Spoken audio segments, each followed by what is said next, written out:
There aren't any drugs to reverse the effects of Alzheimer's in humans, but size experiments may help explain something families have known for a long time. The more stimulating the environment, the better patients like Tilly usually do. I'm gonna feed the birds, okay?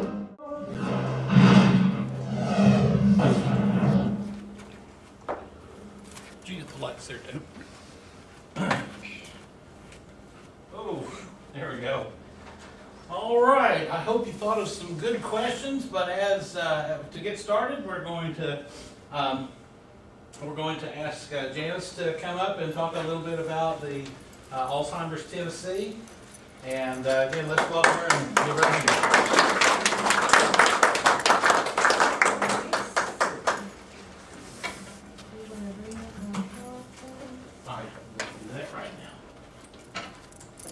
Hello, I'm Janice with Alzheimer's Tennessee. Do I need the mic? Yes. Okay.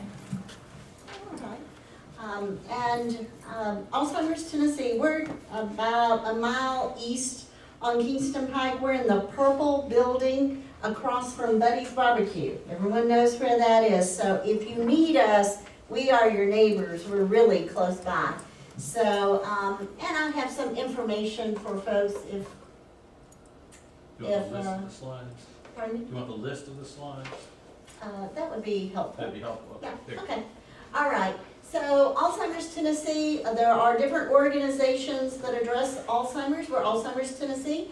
And I will just mention we are independent. We are headquartered here in Knoxville with offices across the state. So, let's see if I can. And our mission is obviously, if you know someone who's facing Alzheimer's, who's living with Alzheimer's, who have very early stage Alzheimer's to mild cognitive impairment all the way, we are here to help. And we also do a lot in brain health. We have a wealth of knowledge now, looking at everything from lifestyles to maybe genetic risk factors. So if people are interested, and we're seeing more and more baby boomers wondering, what I eat, does that impact? Can I lower risk factors with diet, exercise, even sleep, stress, all of those things? We talk a lot about that, and something we're really pleased, we invest in research as well. So I'm just going to give you a real quick thumbnail. I know that we're out of kind of sequence with your normal format of your meetings, but I thought it would be just a quick overview. So amazingly, Alzheimer's is really a significant, devastating disease that affects almost 6 million Americans, with the baby boomers entering their age 70 becoming significant at risk.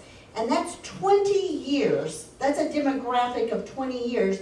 Yet, this is really quite amazing. Since 2003, no new medications have been on the market for Alzheimer's, haven't been approved. And those of you who are familiar, you'll see Cognex, which isn't used anymore because of toxicity issues.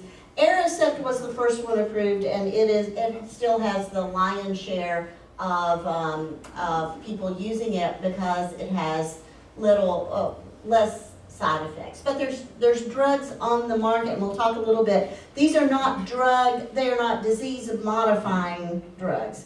They make what is left work better for a period of time. So we're not where we need to be. So you have clients that use all the medications that's listed there other than the first one? Well, these are Aerospace, Resident, and Exelon. They are all of the same, they're same compounds, so you would use one of those. Aerospace, as I said, was approved first, so your doc would pick one of those. Exelon is actually the most powerful of those 3 drugs there, but it had the most GI issues. So when it was approved a couple of years ago as a patch, we saw a lot more people using it because it could bypass the GI issue. And then Namenda, that last one there, so most people, when they have early Alzheimer's, they are put on one of the drugs, typically Aricept, And then as the disease progresses, this Namenda is added to it. So out of that, typically you're on 2 of the drugs. And unfortunately, as the disease progresses, well, let me just say, on the positive side, early intervention, early intervention, early intervention, because these drugs work best early intervention. The margin of opportunity to have some return diminishes as the disease goes forward.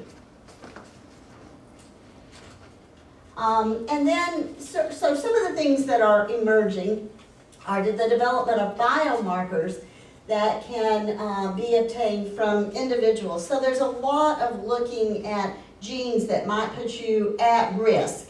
It doesn't mean you will develop Alzheimer's, but particularly there's an ApoE4 gene that may put you at risk. So they're looking at biomarkers that maybe you could be tested at 55 or 60 and say, kind of like heart disease, my blood pressure is going up, so I might be on the path of developing heart disease. With these biomarkers, we would be looking at an intervention early, before symptoms expressed. And that's going to be, you'll see, that's going to be a huge area of interest.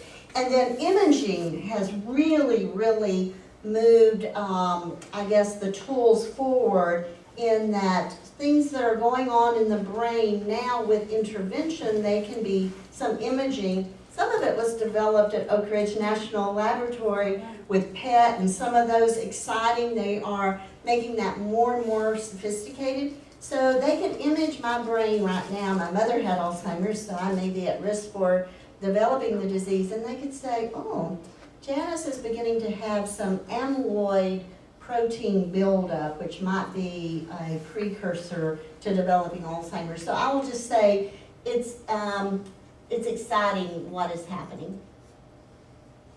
I thought you might be interested in this slide. So this is from the Cleveland Clinic. So where are we right now? So phase 3 clinical trials are the last phase before something gets approved by the Federal Drug Administration. So we looked at phase 3 clinical trials. So you can see 65% of the 26 phase 3 compounds that are being used in a phase 3 clinical trial, 65% are looking at really disease modification. So they want to bring an amyloid plaque down or a tau protein down. So they're trying to intervene. 31% is really looking at some of the symptoms, so managing the symptoms.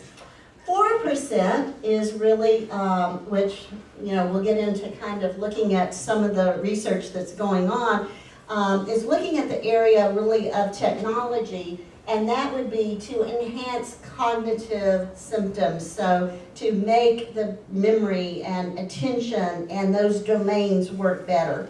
So I will just say, we're probably not, we need everybody at the table. So we certainly have the folks that are working in the lab on compounds, medication, but we're probably not investing in technology that might have also a potential for us as well. But you will hear a little bit about that later on this evening. So I'll just mention amyloid protein is something that is in that next generation of disease modification. It is always present, it always accumulates in the brain. It's a hallmark of Alzheimer's disease. The tau protein is the other element always present in Alzheimer's disease. It's a protein, it builds up. The amyloid I mentioned on the side before causes plaques in the brain and a breakdown in pathways. The tau protein causes the tangles, and the plaques and the tangles are hallmarks of Alzheimer's.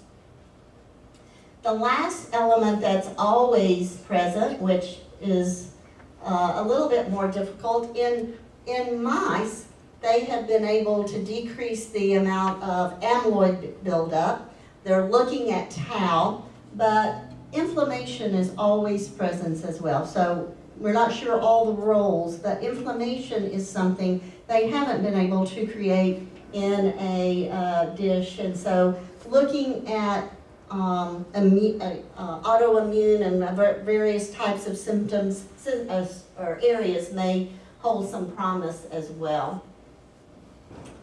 So people always want to know, is there a genetic component? Maybe.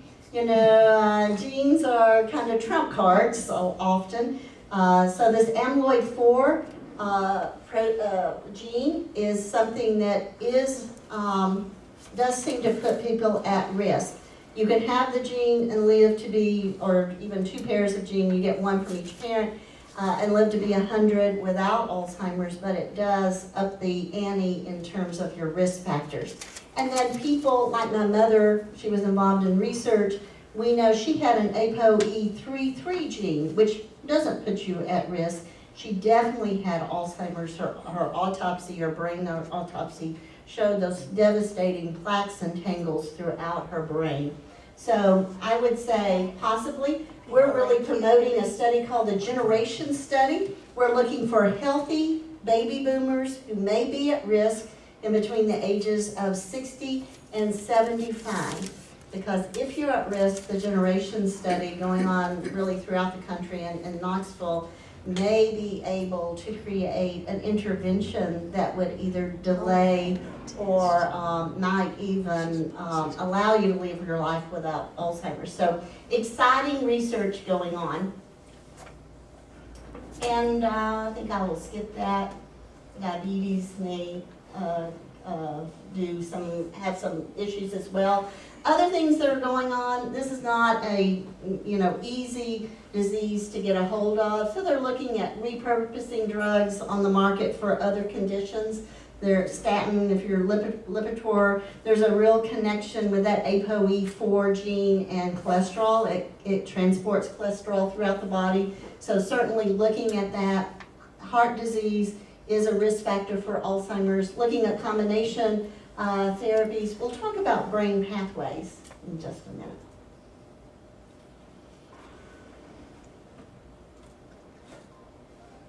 So I will say complicated, there's probably no magic bullet for Alzheimer's. Eventually there will be a protocol that probably takes into effect lifestyle. You may have a cocktail approach. We need to get to treating Alzheimer's like we do cancer. Right now, we treat all Alzheimer's the same way. If you tried to treat lung cancer, breast cancer, colon cancer exactly the same way, you probably wouldn't be successful. So eventually, and I hope it'll happen soon, we will say you have Alzheimer's of the subtype 1, and you don't have a genetic component, so we'll treat you with XYZ.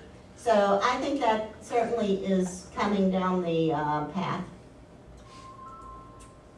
What is the youngest age of a person that has been diagnosed with Alzheimer's? So there is a family that lives in South America, and they have a dominant gene, which means you have the gene, you'll have the disease. And that particular type of Alzheimer's, people develop them in their early 40s. Alzheimer's disease works with quite a few people in their 50s and 60s. That's early onset, before age 65, but probably 15% of everyone we serve falls into that category. And then much more prevalent is age 68, 70, and the risk increases the older you get. So you mentioned the study, but they're only looking for people that are in their 60s and 70s? Well, 60 to age 75, healthy baby boomers, and that kind of overlaps a little bit with baby boomers. And what they are looking for, they'll do a genetic test. If you have the genetic component of that ApoE4, they'd like to put you on a protocol for an intervention. It's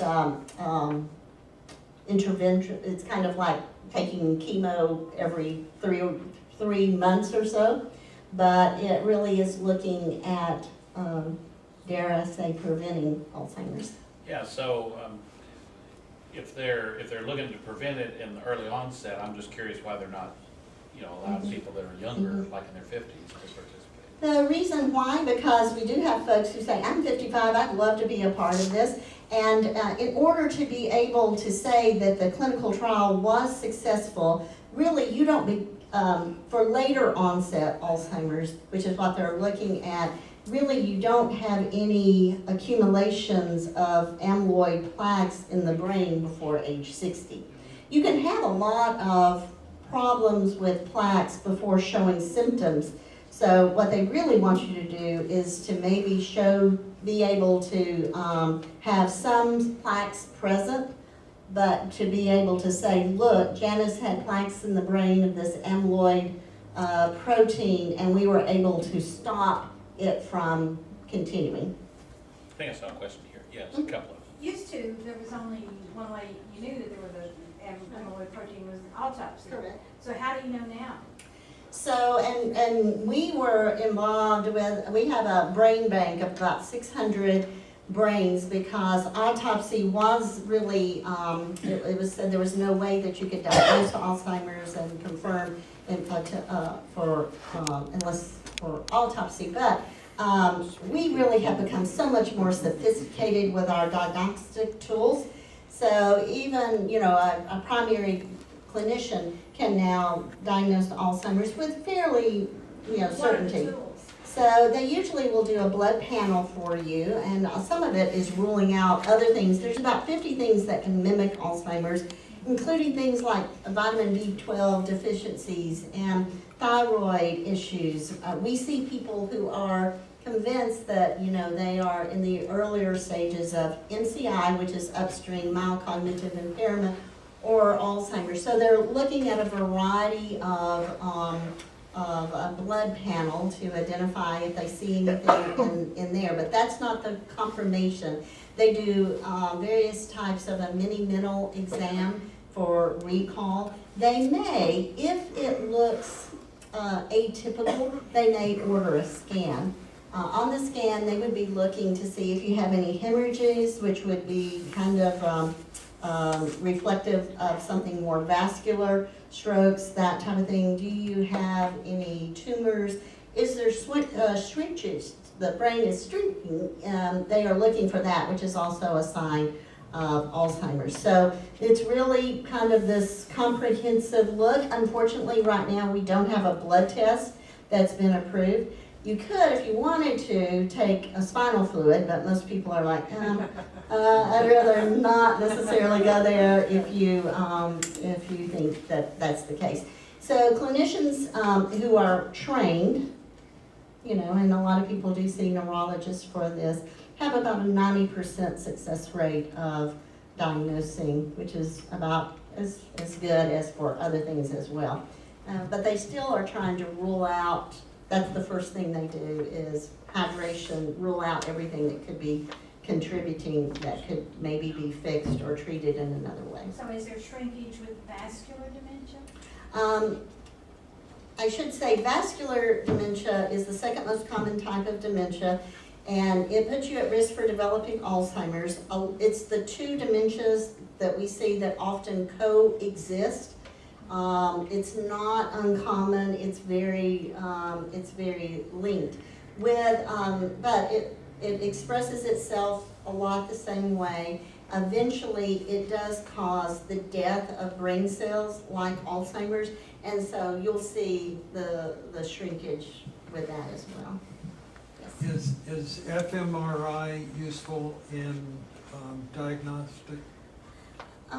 You know, the functional and looking at that, I would say that we actually don't see a lot of MRIs being used. Occasionally they will. They're less expensive, so you can look at that. You can look at, you know, you can look and see how the brain is, you know, using and metabolizing and that type of thing, but we don't see MRIs being used as much anymore. I think there's other, you know, diagnostic tools that are being used with imaging. What's the distribution of the disease worldwide? What is What's the, the distribution of the disease worldwide? Are there, you know, hotspots in Western Europe and the US, other less developed countries aren't seeing as much of the disease, or what's? Okay, so he's asking me, kind of prevalence worldwide, are there significant differences? So, in the more developed countries, perhaps like, the United States, we see people living longer where they have better access to healthcare, so we're able to manage their heart disease, and, we're getting pretty good at treating cancer and other things. So, as you would expect, we have a really large demographic of baby boomers and of people who lived up until their 80s, putting them at risk of developing Alzheimer's. So let me say the more developed country, just by their life expectancies, tend to have more Alzheimer's. So, but he does bring up something kind of interesting in that, looking at the other side of the coin, are there populations that have less Alzheimer's? And they are not the developed countries, more than likely. They are, and some of them are called the blue zones. And they are individuals, they also have long life expectancies, and they have a few things in common to just think about. One, they don't eat processed food. So they have never gotten away from farm to table. They tend to be agricultural in their base. They eat a lot of fish. They eat a very cheap protein supplement. Anyone know what that would be? Beans. Someone said beans. Beans. Beans. They have a tendency to either ride bicycles or walk. So they have a lot of things that are very interesting to look at. If they live long enough, they will develop Alzheimer's, within their populations, but it doesn't seem to be as prevalent. So I am about to finish up here. I know we are. Lots of things regarding brain health. If you're interested in that, sometimes maybe I'll come back and talk about that. Because this is the Mediterranean or the Mind diet that's very popular now. I will just keep on going. I always encourage people to look at product labels because we do think what's in foods and products might have an impact on your overall health. So I will mention we are big advocates on the state level. We've just gotten something passed through the state senate that will look at a statewide plan to address Alzheimer's. We are huge advocates of federal research. You may recognize Senator Lamar Alexander with a sign saying, "We won't wait." We have received enormous increases in research to the tune of like 40% increases in the last 3 years. I would like to think that Congress is just kind of waking up and like the goodness in their heart, but I think they are afraid that our healthcare system will not be able to support the baby boomers if they develop Alzheimer's at the same rate as their parents. And their kids are not going to take care of them, because they don't live in the same city. We're not kind of that multi-generational household anymore. So anyway, there's a big push to that. Lastly, I will just say I want to encourage you all, and I'll hand out brochures to come out. We have our annual Knoxville Walk coming up on Saturday the 13th. It's over at the beautiful gardens at UT. We'll have Coach Former, a lot of fun individuals. We'll be holding up stars, recognizing the caregivers, those that are passionate about Alzheimer's, individuals living with the disease. And so I hope you can come out and join us. Can I ask one more question? Well, go ahead and answer one more question. Okay. Do Down syndrome people always get Alzheimer's? And it's because of the gene that's involved with Downs. Now, individuals with Down syndrome, especially with early opportunities and that kind of thing, they certainly can live into their 40s. I've had relatives. And in their 50s, and we operate an adult daycare center, and we have individuals who have Alzheimer's with Down syndrome, and they are doing well in their, I think our oldest person that's in the center is about 45. So, but they are genetically engineered, unfortunately, to develop Alzheimer's. So they will develop Alzheimer's. One more, and then I'll This is not a question, but a comment from a geneticist. I didn't know that. Okay. Downs is not a single condition. Downs, the typical Downs is trisomy 21, which means there are 3 chromosomes of the same kind. But there's also a transpositional Downs where a piece of a chromosome can get attached to another chromosome. So say half a chromosome is involved, then you have 2.5 pieces. The Downs trait is not quite as severe, but it depends on the length of the transposition, and it also depends on what part of the chromosome gets transposed. So using Downs as a big category probably doesn't tell us very much unless we know whether it's trisomy 21 or whether it's a translocation. Chromosome, yes, thank you. Okay. All right. Let's give her a hand. Welcome Xiaopeng to talk about the research going on at UT. Hello. Okay. Good evening, everyone. Well, first of all, thank you very much for this opportunity to speak to you. As you can guess, I originally from China, grew up in China, and attended college there, and came to the States for graduate school. Got my PhD in Virginia Tech. After that, did a 2 years postdoc at Duke, and I came to UT as a faculty member in 2007. Has been almost 12 years for being in Knoxville. We love Knoxville. I have 2 children, one 15-year-old son and a 9-year-old daughter. So oftentimes people ask me, okay, which part of China you are from?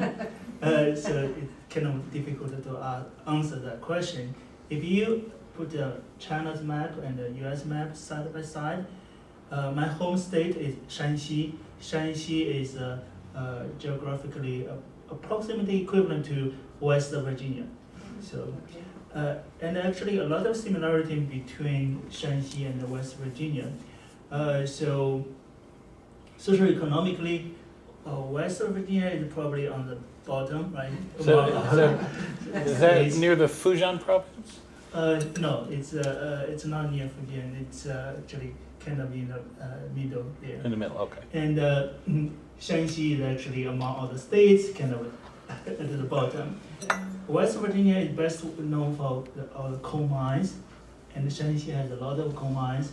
It actually has 30% of all the coals in China. And even in the names, West Virginia is west of this Appalachian mountain, right? And Shanxi literally means mountain west, west of the mountain. Oh, wow. So a lot of similarity. So I'm telling you a little bit about China because travel is a very effective, very fun stimulation to the brain. As the video showed you, if there's some stimulation to the brain that probably can help prevent cognitive decline, help to build up memory, etc. So if you have never been to China, it's a pretty good time to go to China now because China has developed a lot in the last decades. It's now really convenient to travel to China and within China, especially the high-speed train makes it really convenient to go to places. So travel. Good for you. I'll tell you a little bit about my research. I was told the format is different from the normal presentation I'm familiar with, but feel free to interrupt, ask questions. I try to go through my slides quickly. My research is focused on brain-computer interface. We use EEG signals. Our brain has billions of neurons. All those neuron cells are constantly generating electrical signals. So anytime when we do anything, right, let's say if you talk, you listen, you move around, even when you're dreaming, the brain generates electrical signals. Those signals contain information. If we're able to decode information from the electrical signal EEG, then we can utilize those signals to do a lot of things. Control computer program, control robotic device, even for disease diagnosis, or we can use those signals to treat the people with Alzheimer's and so on.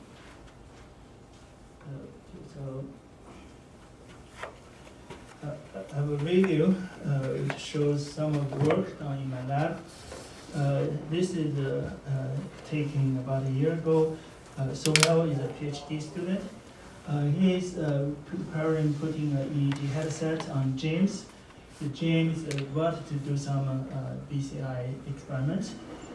So before you start, you need to train the subject, train the person to learn how to use it. There are many different ways to train, and then here we just show you one example. If but to say a few flickers flashing on the screen, they have different frequency. Therefore, they're going to generate a different stimulation response in your brain. By examining the response they generate in the brain, we can tell which flicker the person was looking at.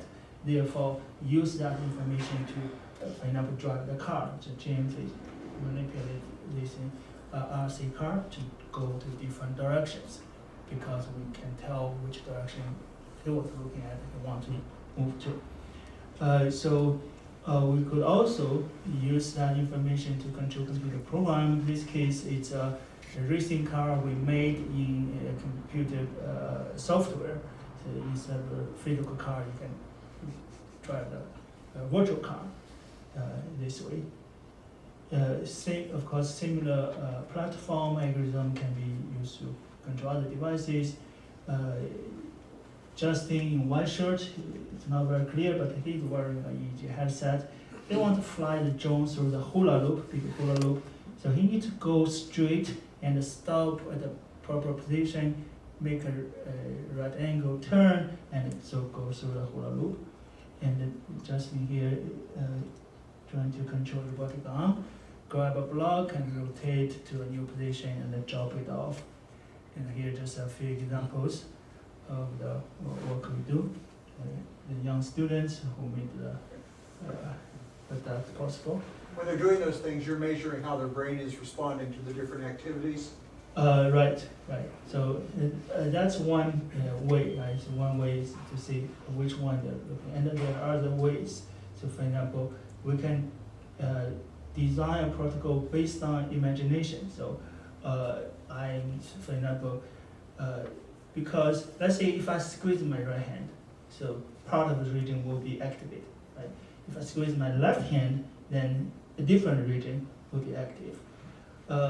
If I don't squeeze, but I'm imagining I squeeze, that's what athletes do, right? Before they make the move, they actually play the move in the brain.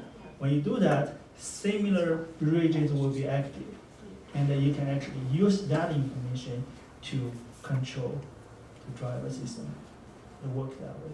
That's another example. So your work is also applicable for maybe in the future helping people with physical disabilities, loss of arms function or legs? Right, exactly. So amputees can have a prosthetic arm and they can to use this arm to help themselves. Actually, this has been done already. If you search YouTube and so on, there are devices designed and developed which can for amputees to drink from cup and to push a door and so on. I want to mention a little bit. This is probably technical, but our research we use non-invasive technology. This means that you just put sensors on the scalp, just touch the scalp. You don't need any surgery, does not go under the skin and so on. brain-computer interface has about 5 decades of history. Currently, the invasive technology has been advanced to a stage so that the kind of mature or the devices are developed. But invasive technology requires neuron surgery. So we need to cut open the patient and put the sensors, get in contact with the whatever you call it, cerebrum, right? And then, because there you got a really good quality of signal and you got a really specific location. EEG has both advantage and disadvantage. It's non-invasive and so on. It's not there yet, but compared to invasive technology, the non-invasive BCI is not as good as invasive. But we believe in maybe 10 years, 15 years, we can develop the technology, advance the research, so that one day a non-invasive BCI device can be used as convenient as your cell phone. Right? You just grab your cell phone out of the package and start to use it. That's our belief, our invasion. That's why we're doing research in the field. Could you describe how your research for the Alzheimer's Tennessee people Sure. is going to be set up? What are you going to probe the people with or expose them to? And then how will you interpret the results? Okay, so let me use one example, show you from our work. We have, so about 10 years ago, I had a PhD student. So he came to my lab, and at that time I did not do any work in EEG or Alzheimer's. I was doing cardiovascular disease. So I told the student to do some research in that. And he learned the technique and he finished the project, but he said, I don't want to do a PhD in cardiovascular disease. I want to do a PhD on Alzheimer's disease. And then I said, okay, sure. So let's work on that.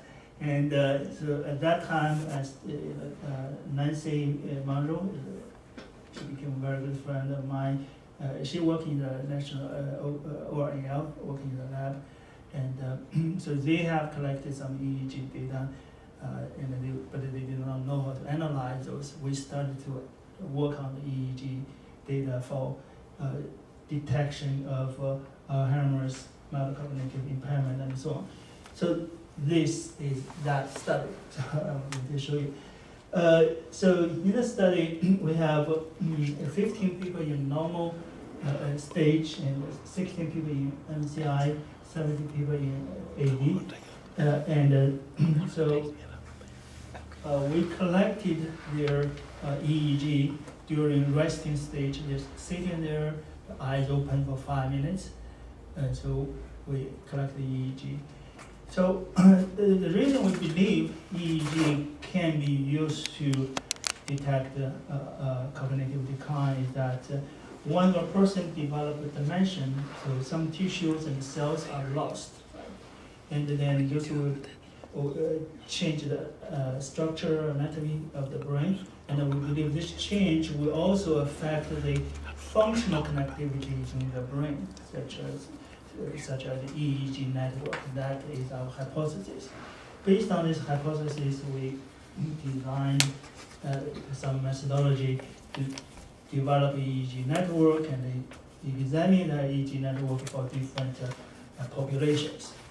And so a little bit machine learning analysis. So after you get that network and you track features from the network and the users features to classify, right? You compare features from normal group, from AD, MCI group, and so on. And indeed, we found that the network from different population are different. So, for example, in healthy subjects, the network shows a lot of bilateral connection. So, from between left and right.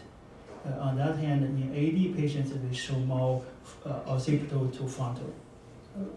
they have less connection between the left and right side, but more connection from the back to the front.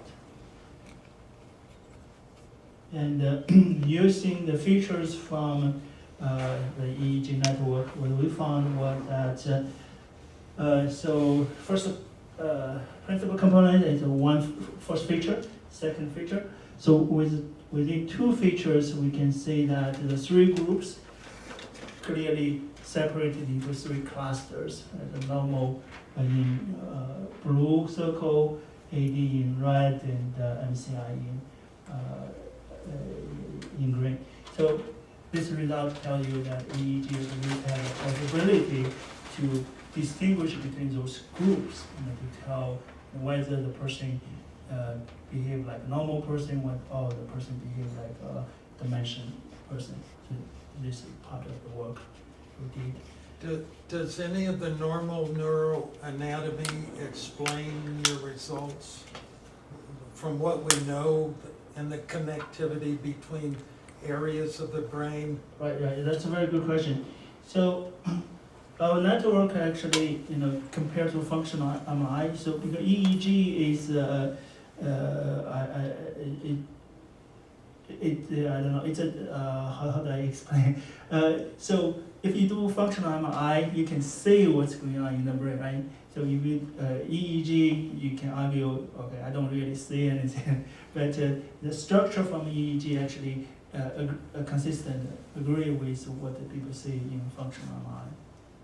It's not, you cannot call that a direct proof, but it's I see your two consistent. connections there between T7 and Mhm. O1 on the left, and it looks like the Right. same spots pretty much on the Right. right. They don't have to be exactly same, but Right. they at least the consistent pattern. You see more bilateral connection. This is known in the literature. So just to make sure I understood what you said, in normal subjects, there's connectivity going in all directions, More between the left and right. between the left and right bilateral, hemispheres and then Right. front to back. Right. But in patients who were believed to have dementia or other type of Alzheimer's or other type of dementia, basically you saw a pattern of connectivity in the brain that was different than in the normal brain. It was more front to back, but not Yes. between the hemispheres. Yes, that's correct. Okay. I don't mean to be dominant on this, but I find it very fascinating. Does anybody who has had their corpus callosum, which communicates between the two sides, transected or in an auto accident or something like that, can those people get Alzheimer's, or are they much more prone, or are they not prone at all? Well, head injuries put you at risk. So for developing the dementias, whether or not, there's all sorts of concern now about direct contact sports and,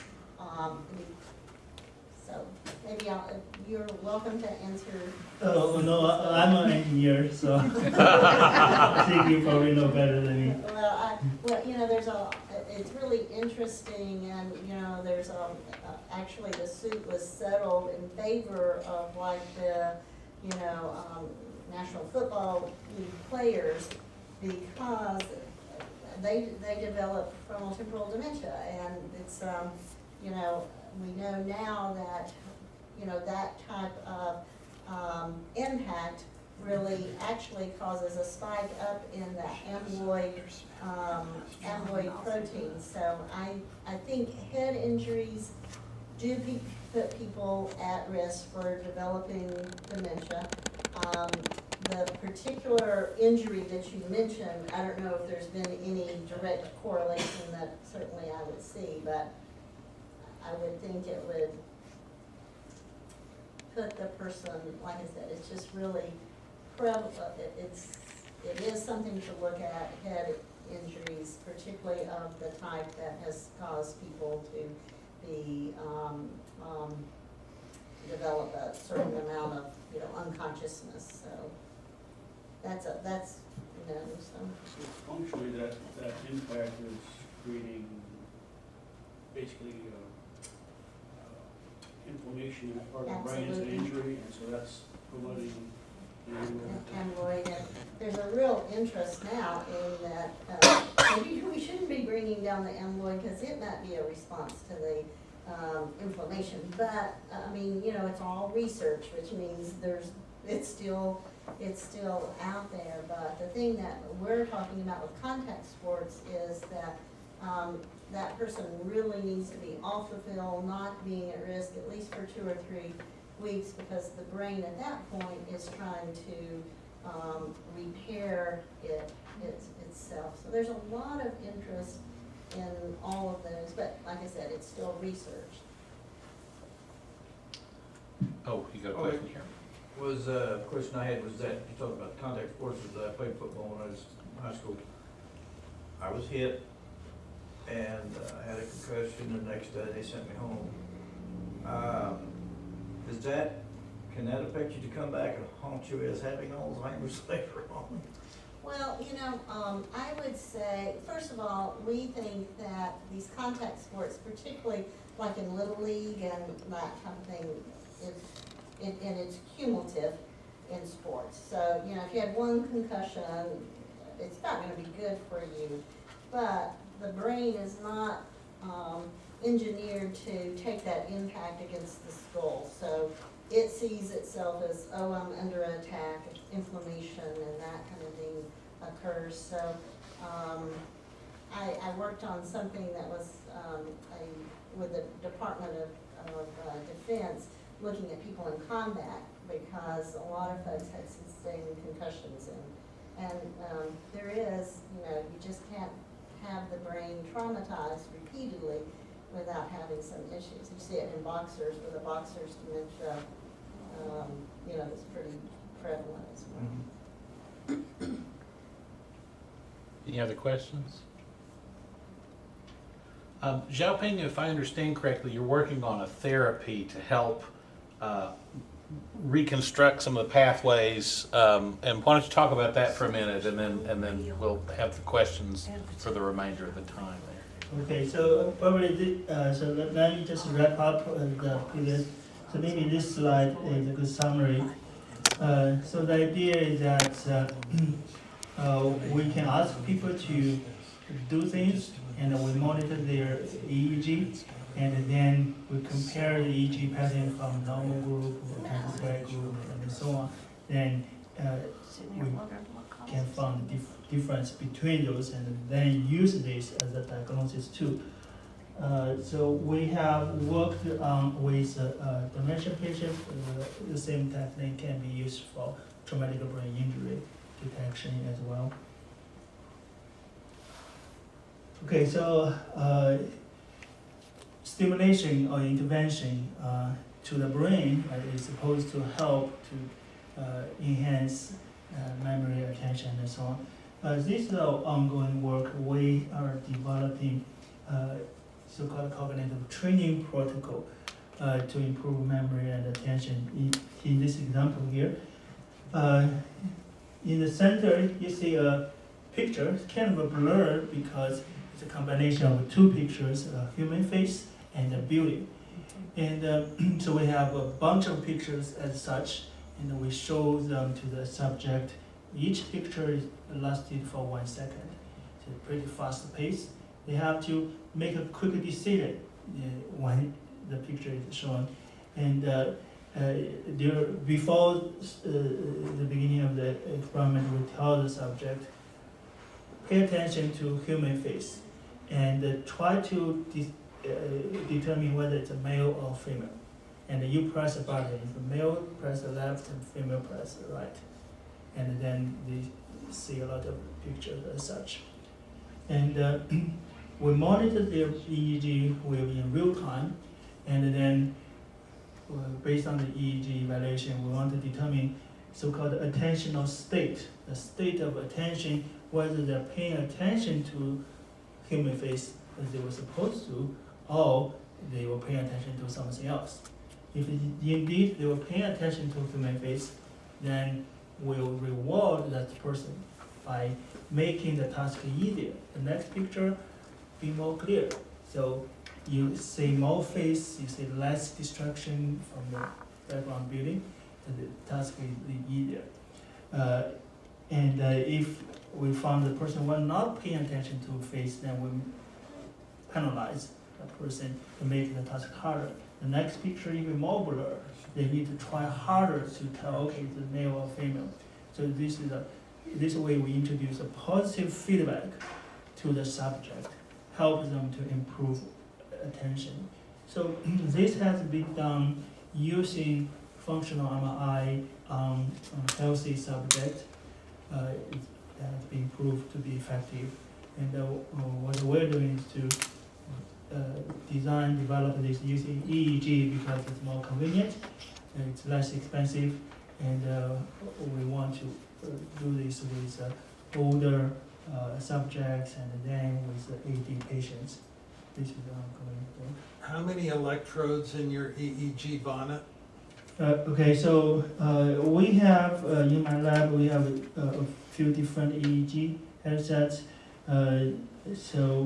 The minimum is one, right? But that is not very effective for this case. So for the study here, we're using 14, and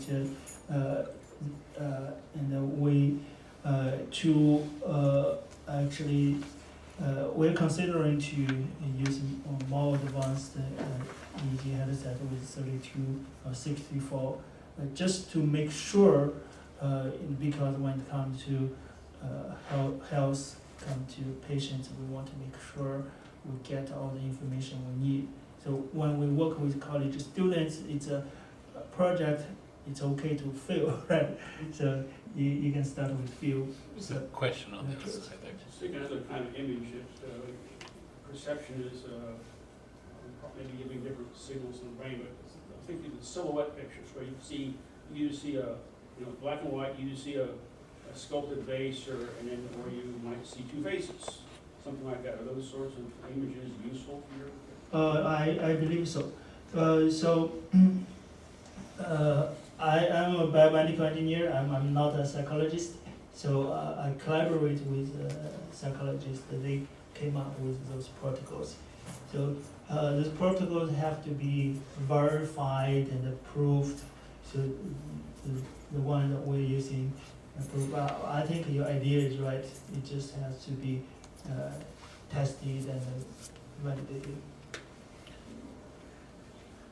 Is there in terms of the image, the fact that you have a face and a building together, is there something inherent about the picture that draws on left brain and right brain? And could you just mention like maybe the connection? Okay. That's a very good question. Actually, what we found is that humans are actually most responsive to face, right? Mm-hmm. So than anything else, because we're social animals. You could actually design different protocols using different category of images. For example, there are some studies they show people a picture of that could provoke different response, right? Some pictures make you angry, some people make you picture make you sad, and so on. So those are also possible protocols to try. I guess the thought that was in my mind at that moment was maybe seeing a building. It's got the structure, straight lines. Maybe that's a right brain thing, and then the human face might be a left brain thing. I didn't know if there was any. No, thought we haven't that. seen that difference yet. Okay. Another example is like we could do design a similar protocol to try based on working memory. If you're familiar with working memory concept, this is a protocol that help people improve memory. The thing we did is we design a BCI game. As we know, dancing, singing, hang out with friends, etc. They provide positive stimulation. Playing video games, reading a book, learning a foreign language, or play chess. A lot of things could introduce positive stimulation to your brain. So we have developed a BCI game.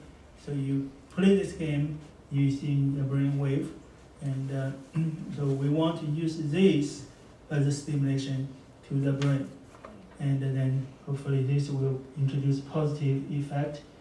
I have a few other slides, but I want to show you this. In the past weekend,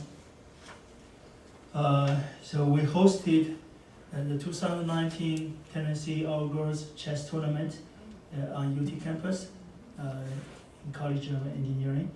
My students made an electronic chessboard, and when you make moves, then the chessboard automatically detects the move, and then it broadcasts the game online.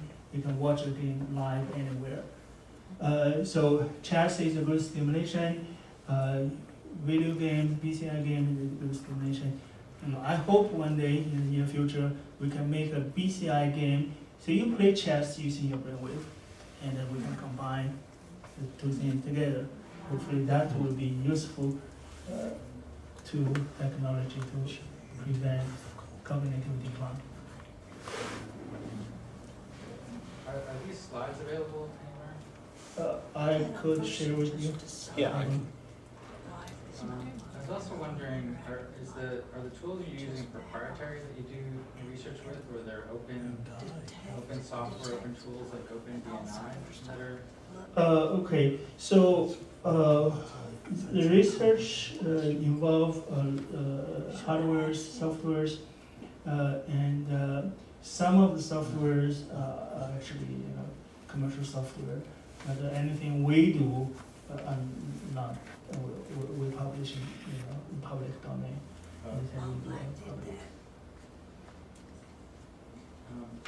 How long has this research project been going on, and how long till you think you have some actionable results? Well, that's a very good question. Okay, so You have a goal. Yes. I have started to work on, as I mentioned, about 10 years ago, I started to work on EEG diagnosis.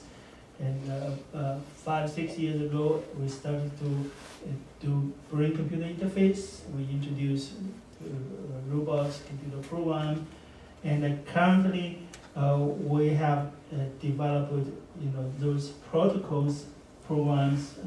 They have been developed in the lab and so on. So our plan is that next week. From next week, we're going to work with college students to test this platform.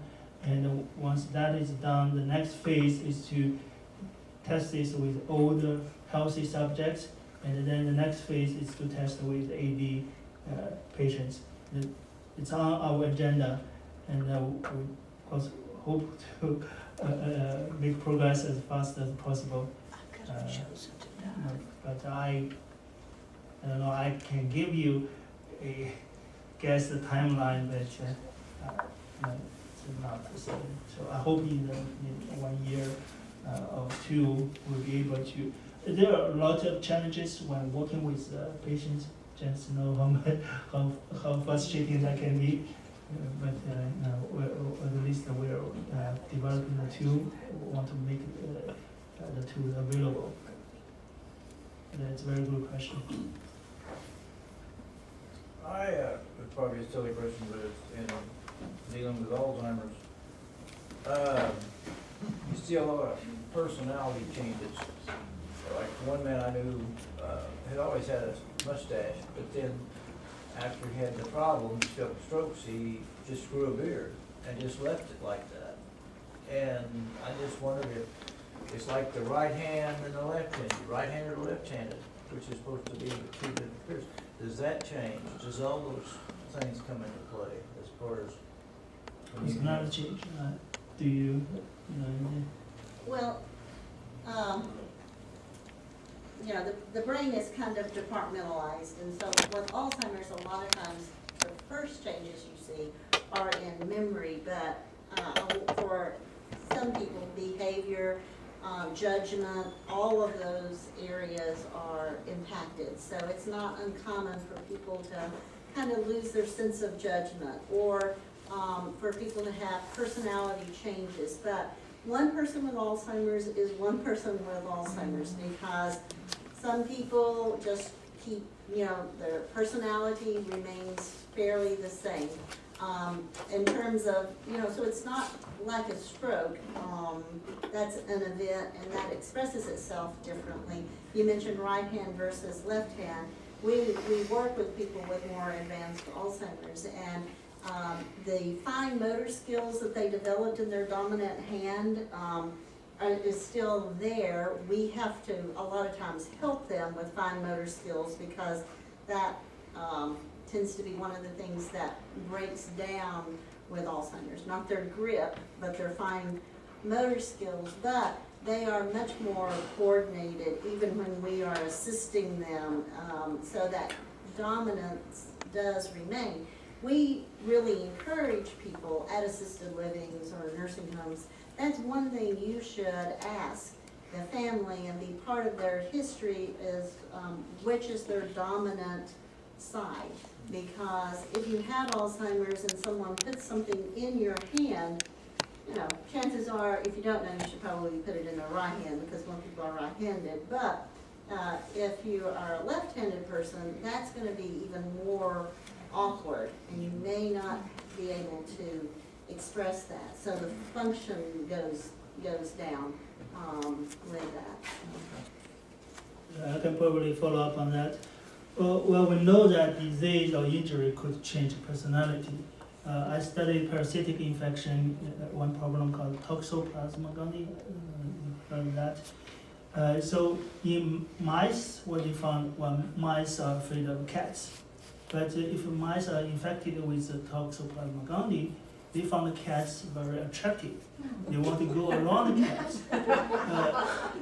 Toxoplasma affected humans as well. So people believe that, research shows that toxoplasmosis will cause schizophrenia. So that may cause schizophrenia.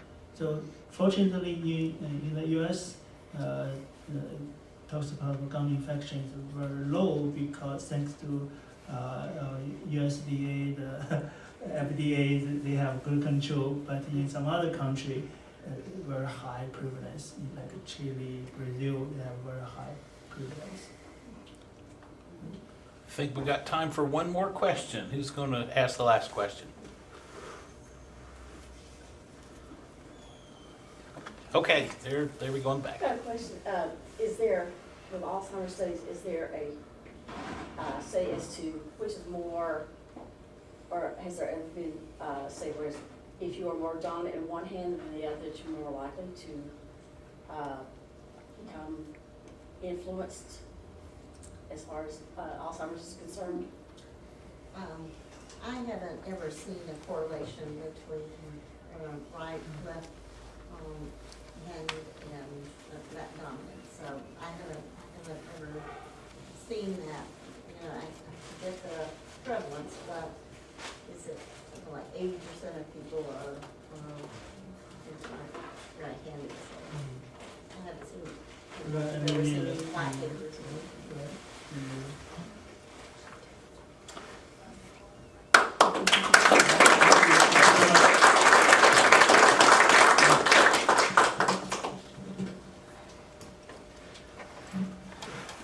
Before we go tonight, I just wanted to share this what my wife was prepared for. Hold your hand back up in the back there, Sheila. Sheila's passion is for kids, and one thing that we want to do in our science cafes is encourage young people to get interested in the science. So if you know any parents of children that would enjoy this setting, at the same time, we didn't have any children tonight, but at the same time that we're meeting in here, Sheila always comes prepared with a lesson and some activity for young children 5 to 12 who would be in the group who would probably, maybe get bored with being in here with the adults, but she has always something prepared. And we bought a book called The Memory Box, and so I think the activity tonight was going to be to decorate a box that one could then take home and put memories in, and maybe share those with a grandparent or someone, and then have that, help that reinforce the idea that, that some of our older relatives or whatever may, begin to lose memories, but that's, to try and hold on to important things. Anyways, I just wanted to share that. If anybody wants to flip through the book and look at it before you go, you're welcome to. But anyways, I'm very appreciative of her, and Doug and Brenda is in the back. They always help us take care of the food. Let's give them a hand.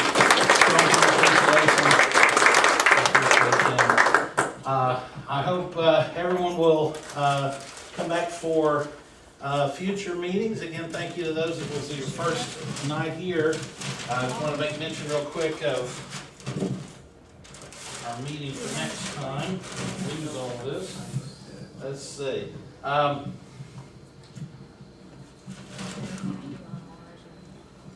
So for the month of May, the meeting will be on May 2nd, and we'll be back here at the Bearden Branch Library.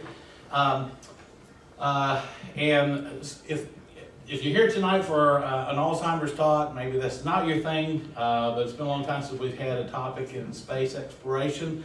Next month it's going to be talking about Mars Insight, and we have a professor from UT that's going to be coming and talking about that. He's a geoplanetary scientist and researcher. And what Mars Insight is doing, it actually blasted off about a year ago from Earth, and it landed on Mars late last year. I think it was end of November or December, and it's drilling down into the red planet right now.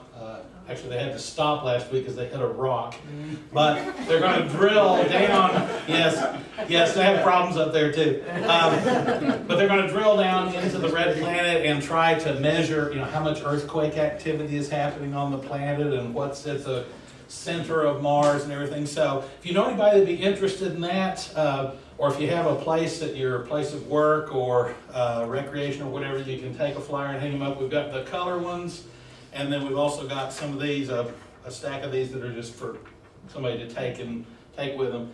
So we'll have these, they'll actually be up here on the table, and if you would help us to advertise that meeting. It's on May the 2nd, and it'll be back here. We don't have a speaker yet for June. In July, we have a guy named Stephen Lynn Bales. Some of you know him. He used to work at Imes Nature Center. He's retired from there. He's a naturalist, and if you ever go to Imes website, you'll see his face on the website somewhere. Usually, he's holding an owl or some other critter, and he's a naturalist. He's written a lot of nature books on different topics. Some of you may own the books, but in the summertime, we're going to start hearing those cicadas start making their, I don't know what you describe the noise. Yeah, there you go. It's the kind of chirping noise, I guess, but not really vibrating noise. But he's going to come and talk about the summertime cicadas that are coming out this year. There's one species that is 17-year cicadas that comes out here. That's actually, I think, 2 years away. So Pennsylvania's getting their own this year, and I think there may be some more. But when you hear those cicadas, just remember we'll actually have 2 different cafes with him, so we expect that one to be well attended. One will be here and the other at the zoo, and that'll be in the month of July. Summertime cicadas. And I'm trying to remember all these. In August, we have August and September planned. In August, there's a lady coming. Her name is, I'll think of it in just a minute. Been trying to get this lady to come and talk for several years. Was trying to get her to come for a topic on how's the Gulf of Mexico doing 7 years after the big oil spill down there. And I called her, talked to her, and I said, can you come and talk about this topic? And she says, no, I can't. I got to go to Hawaii. We're going to go study the creatures that live in the lava tubes of the volcanoes. I said, well, we're gonna have you come and talk about that. So she's gonna come in August, and she actually has been back and forth to Hawaii. Annette Engel. Annette Engel, thank you, David. And then we have September planned, and in, what's the topic for September, David? I don't have the. Don't have that one in front of you? Just- Sinkholes. The sinkhole topic, thank you. Our very first Science Cafe at Iams Nature Center back in 2012. The same lady that's going to speak in September was there to talk about underwater caves and cave diving in the Bahamas, where they have stalactites that are 150 feet below the water. She's going to come back. She's a geologist, and she's going to talk about sinkholes. We've had some major ones open up, I think just across the street here, where the, it's not the Fresh Market, Whole Foods, I'm about to say Whole Check. Whole Foods is over there. Sorry. Back that was a furniture place a couple of years ago, and the entire parking lot opened up. And there's other ones more recently than that. Anyways, that'll be in September here, and I'm working on trying to get some more folks coming in later in the year in October. But we'll hope you'll keep those in mind. Again, if you're not on the mailing list, we have a sign-up sheet, the little paper back by the orange bucket. And someone asked about getting copies of the slides. If you'll write your name and email on a slip and just put the word slides on it and drop it in the bucket, then I'll follow up, and whatever's available, I'll try and connect you up with. I have some hard copies of the handout, if anyone is interested. Okay. in that. Okay. Meet Janice over here if you'd like a copy, the hard copy of the slides. I think we've covered everything. Thank you everyone for coming, and let's give them one more time. And